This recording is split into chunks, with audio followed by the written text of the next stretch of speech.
What's up? It's your boy Nate the Great. We out here in Chicago, man. And this is early morning Chicago weather, y'all.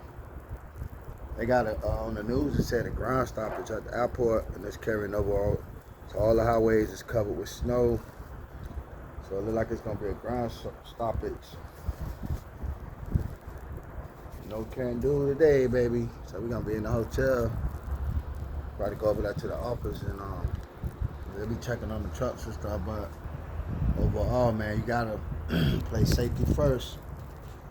And Chicago weather, man, and Lake Michigan snow and all that coming out of Canada, and Jesus, it's just a whole nother ball game. It ain't like even in Ohio.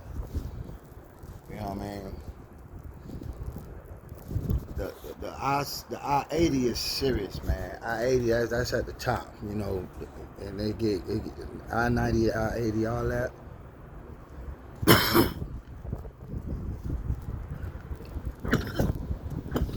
Whoa, I gotta go.